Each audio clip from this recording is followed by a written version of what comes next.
तो एपिसोड को शुरू करने से पहले मैं आपको दो चीज़ें बताना चाहता हूँ। पहली ये है कि इसके आगे के दो एपिसोड आज के दिन आ जाएंगे, तो इसलिए चैनल को सब्सक्राइब करके रख देना। इसके अलावा जो दूसरी चीज़ ये है कि जो पिछला एपिसोड था यानी कि सीजन 3 एपिसोड 5, जिसके लास्ट में जो लुगिनिका होती है वो अपनी कुछ कंडीशन बताती है, पर मैंने गलती से जो कंडीशन थी वो गलत बता दी थी। पर आप लोग चिंता मत करो, इस एपिसोड में मैंने उन्हें ठीक कर दिया है। तो फिर चलो एपिसोड शुरू करते हैं। Let's get started.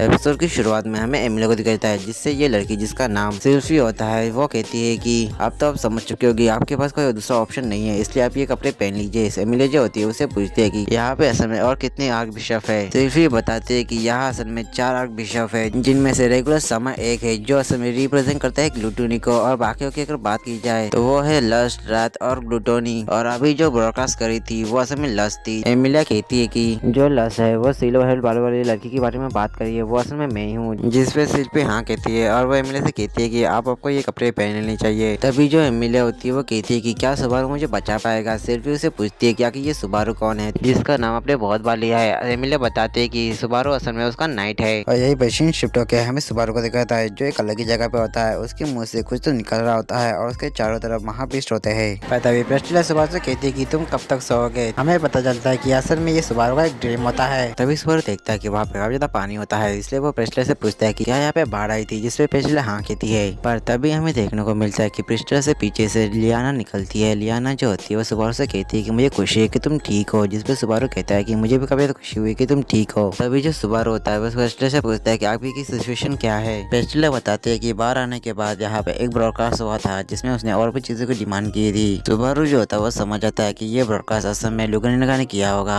पर तभी सुबारू को याद आता है कि लुगिनिका ने उसका पैर उखा दिया था, पर वो देखता है कि उसका पैर बिल्कुल ठीक होता है। सुबारू जो होता है अपने पैरों की पट्टियां खोलता है, जिसे देखने के बाद लियाना जो होती है कभी डर जाती है, क्योंकि जो सुबारू का पैर होता है कभी तो अजीब हो चुका होता है। सुबारू को याद आता है कि लुगिनिका ने उसके पैर के ऊपर ड्रैगन ब्लड डाला था। तभी जो प्रेस्टिला होती है वो सुबारू के पैर के ऊपर घाव कर देती है, जिससे सुबारू को दर्द होने लगता है। प्रेस्टिला से शांत रहने के लिए कहती है। तभी हमें देखने को मिलता है कि जो सुबारू का जो घाव होता है वो ठीक हो जाता है। जो चीज देख के सुबारू काफी ज्यादा हैरान होता है। प्रेस्टिला इसके बारे में पूछती है तो सुबारू उसे बताता है कि लुगिनिका ने असल में उसके पैर के ऊपर ड्रैगन ब्लड डाला था। प्रेस्टिला कहती है कि अच्छा तो ये बात है, ड्रैगन ब्लड की वजह से ही तुम्हारा जो पैर है वो ठीक हो पाया। जो बात सुन के सुबारू कहता है कि इसका मतलब ये मेरी नई एक सुपर पावर है। पर तभी जो प्रेस्टिला होती है वो सुबारू के गले पे घाव करती है जो हील नहीं होता, जिसे देख के प्रेस्टिला कहती है कि इसका मतलब कि तुम्हारा जो पैर है वही हील हो सकता है, बाकी का बॉडी पार्ट हील नहीं हो सकता। सुबारू जो होता है उस पर चिल्लाता है और कहता है कि तुम्हें ये करने से पहले मुझे पूछ लेना चाहिए था। तो उसके बाद जो प्रेस्टिला होती है वो सुबारू को बताते है कि क्या तुम्हें पता है कि लुगिनिका ने और भी चीजों की डिमांड की है। सुबारू पूछता है क्या कि वो डिमांड क्या है। प्रेस्टिला बताती है कि उस स्विच के बॉन्ड्स के अलावा 3 और चीजों की डिमांड की है। पहली है गॉस्पेल, दूसरी है आर्टिफिशियल स्पीड, और तीसरी और आखिरी चीज वो सिल्वर हेयर गर्ल, जिससे डर्क को शादी करने वाले उसे कोई भी नहीं रोकेगा। वही पर ये बात सुनकर जो सुबारू होता है काफी गुस्से में जाता है, जिसे देख के लियाना जो होती है काफी डर जाती है। तभी जो सुबारू होता है वो कहता है कि अभी वो न्यूज कंपनी के हेडक्वार्टर पर जा रहा है। जो बात सुनने के बाद जब प्रेस्टिला होती है वो सुबारू से कहती है कि मुझे तुम्हारी कॉन्फिडेंस काफी पसंद आया, इसलिए मैं तुम्हें एक गिफ्ट दूंगी। ऐसा कहने के बाद जो प्रेस्टिला होती है वो सुबारू को नीचे गिरा देती है। सुबारू उससे कहता है कि क्या तुम पागल हो गए हो, कि ये किस तरह का गिफ्ट है, तुमने मुझे गिराया क्यों। पर हमें तभी देखने को मिलता है कि वहाँ पे कुछ महाबीस्ट आ चुके होते हैं, जिन्हें देख के जो लियाना होती है वो डरते हुए एक जगह पे छुप जाती है, और वो बताते हैं कि ऐसे में डमी बीस्ट है और जो इंसानों को कच्चा ही चबा जाते हैं। पर तभी जो प्रेस्टिला होती है वो उनसे फाइट करने के लिए अपनी स्वॉर्ड सम्मान करती है और उनसे लड़ने के लिए तैयार हो जाती है। तभी जो डमी बीस्ट होते हैं वो प्रेस्टिला के ऊपर अटैक कर देते हैं, पर जो प्रेस्टिला होती है उन डमी बीस्ट को ऐसे मारती है जैसे कि यहाँ पर साउथ इंडियन मूवी का कोई सीन हो। मतलब कि जो डमी बीस्ट होते हैं वो हवा में ही रुक जाते हैं, और जो प्रेस्टिला होती है वो उनको काफी तेजी से मारती है, जिसकी वजह से सारे डमी पीस जो होते हैं वो मारे जाते हैं। तभी जो प्रेस्टिला होती है वो सुबारू से कहती है कि यही तुम्हारा गिफ्ट था कि तुम्हें मेरा स्किल देखने का मौका मिला। वही भैया सब देखने के बाद सुबारू से कहता है कि सच में तुम काफी पावरफुल हो। और फिर हमें अगले सीन में दिखाया जाता है कि वो दोनों एक सीक्रेट बंकर में आते हैं जहाँ पे बहुत सारे लोग होते हैं। वही पर जो सुबारू होता है वो देखता है कि वो सभी लोग काफी गुस्से में होते हैं। तभी जो प्रेस्टिला होती है वो सुबारू से पूछती है कि आखिर तुम्हें यहाँ पे कैसा महसूस हो रहा है। सुबारू बताता है कि उसे ऐसा लगता है कि यहाँ पे बीच ऑफ वर्थ का ऑरा फैल रहा है, और वहाँ पे ऐसा ही हो रहा होता है, सभी लोग एक दूसरे से झगड़ रहे होते हैं। वही पर जो सुबारू होता है वो भी सीरियस के काबू में आ रहा होता है। पर जो प्रेस्टिला होती है वो सुबारू को फोकस करने के लिए कहती है। सुबारू वैसा ही करता है, जिससे सुबारू होश में आ जाता है। तभी जो लियाना होती है वो गाना गाना शुरू कर देती है। जो चीज देख के सुबारू जो होता है वो लियाना से कहता है कि इस टाइम पे गाता कौन है। तभी जो हमें देखने को मिलता है कि लियाना के गाने की वजह से वहाँ पे जितने भी लोग होते हैं जो पहले झगड़ रहे थे वो सब लोग शांत हो जाते हैं और लियाना का गाना सुनने लगते हैं। फिर फिर लियाना का गाना खत्म होने के बाद सभी लोग उसके लिए क्लैप करने लगते हैं और वहाँ का जितना भी जो माहौल गर्म हो चुका था वो पूरी तरह से ठंडा हो चुका होता है। तभी जो प्रिस्टिला होती है वो सुबारू से पूछती है कि आगे तुम क्या करने वाले हो। सुबारू जो होता है वो कुछ कहता है, उससे पहले ही जो लियाना होती है वो कहती है कि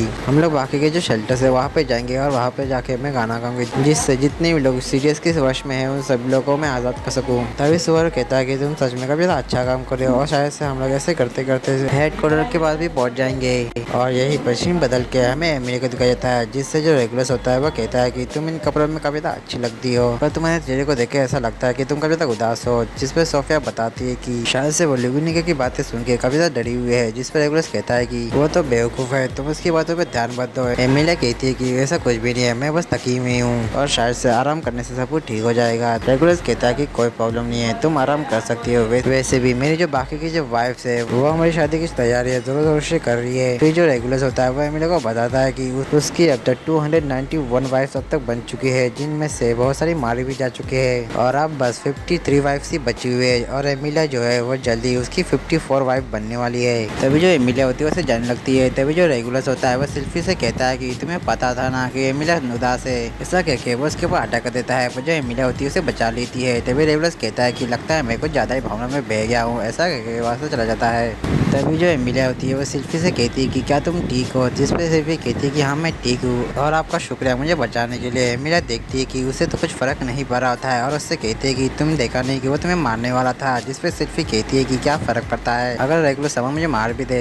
वही पर जो एमिलिया होती है ये सुन के कभी हैरान रहती है और यही सीन बदल के हमें सुबारू को दिखाया जाता है जिसके पीछे कुछ डमी पीस पड़े होते हैं। पर तभी वह जूलियस आ जाता है जो सुबारू को उस डमी पीस से बचा लेता है। सुबारू जो होता है उसे थैंक्स करता है, फिर उससे पूछता है कि क्या बाकी सब लोग ठीक है, जिसपे जूलियस कहता है कि हाँ सभी लोग ठीक है। पर बुरी खबर ये है कि हमारा जो न्यूज़ हेडक्वार्टर है वो पूरी तरह से तबाह हो चुका है। जो बात सुनकर सुबारू काफी ज्यादा पैनिक हो जाता है क्योंकि बैट्रिस वहीं पे थी। जूलियस बताता है कि चिंता करने की कोई बात नहीं है, बैट्रिस और बाकी सब लोगों को एक सेफ जगह पे ट्रांसफर कर दिया है। फिर हमें अगले सीन में दिखाया जाता है कि वो दोनों उस जगह पे पहुंच चुके होते हैं जहाँ पे जो फेलिस होता है वो ऑनमैन के ऊपर काफी गुस्सा हो रहा होता है। तभी जो ऑनमैन होता है वो सुबारू को देखता है और फिर उसे वो उसका हंटर वापस कर देता है। सुबारू जो होता है वो पूछता है कि आखिर क्या बात है, पर तभी सुबारू को याद आता है कि क्रश भी उसके साथ ही थी और वो पूछता है कि क्या क्रश ठीक है। जूलियस बताता है कि क्रश की हालत काफी खराब है। तभी जो फेलिस और ऑनमैन विल होते हैं वो क्रश के पास जाते हैं जहाँ पे सुबारू भी उनके पीछे जाने वाला होता है कि उससे पहले जूलियस उसे रोक देता है, उसे कहता है कि तुम्हें वहाँ पे नहीं जाना चाहिए। जो बात सुनने के बाद जो सुबारू तक से याद आता है कि जो लुगिनिका है उसने क्रश के ऊपर ड्रैगन ब्लड डाला था।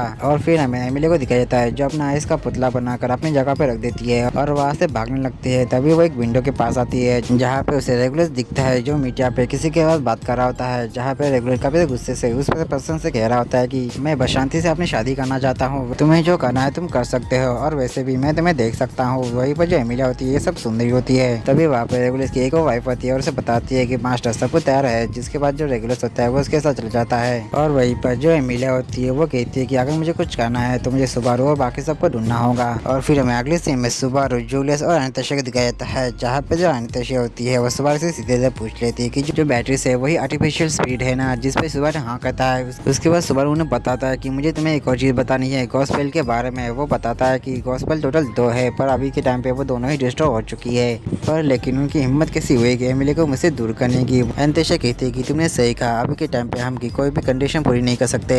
तभी जो जूलियस होता है वो अपना मैप निकालता है और उनको दिखाता है कि कहाँ कहाँ पे लोग छुपे हुए हैं, जिनमें से हम लोग सिर्फ गिने चुने लोगों को ही बचा सकते हैं। सुबारू कहता है कि हम ऐसा नहीं कर सकते, हमें सभी को बचाना चाहिए। अनिताशा कहती है कि तुम बच्चों से बातें क्यों कर रहे हो, हम सभी को नहीं बचा सकते। वैसे भी व्हाइट वेल की लड़ाई में बहुत सारे लोग मारे गए थे। सुबारू कहता है कि व्हाइट वेल की लड़ाई में जितने भी लोग मरे थे वो सारे के सारे सोल्जर थे जो अपनी जान देने के लिए तैयार थे, और इसके बिल्कुल विपरीत यहाँ पे जितने भी लोग हैं वो सारे के सारे नॉर्मल सिविलियंस है और एक नाइट होने के नाते मैं सभी को बचाऊंगा। फिर सुबारू आगे कहता है कि जितने भी नाइट है उन सभी की ड्यूटी है लोगों को बचाना, इसलिए मैं सारे आग बिशप को मार के इस सिटी को बचाऊंगा। और इसी के साथ सीन बदल जाता है और हमें दिखाया जाता है एमिलिया को जो इस कमरे में आ चुकी होती है। एमिलिया जो होती है उस मीटर को उठाती है और जैसे ही उस मीटर को ओपन करती है तो उस मीटर से किसी की आवाज आने लगती है। एमिलिया जो होती है वो नोटिस करती है कि आवाज कुछ जाने पहचाने लगती है और वो देखती है कि यह असल में एल्फ होता है। और इसी के साथ यह एपिसोड ये पे खत्म होता है। तो मिलता है इसके नेक्स्ट एपिसोड के बाद, तब तक के लिए आप सभी को सायोनारा।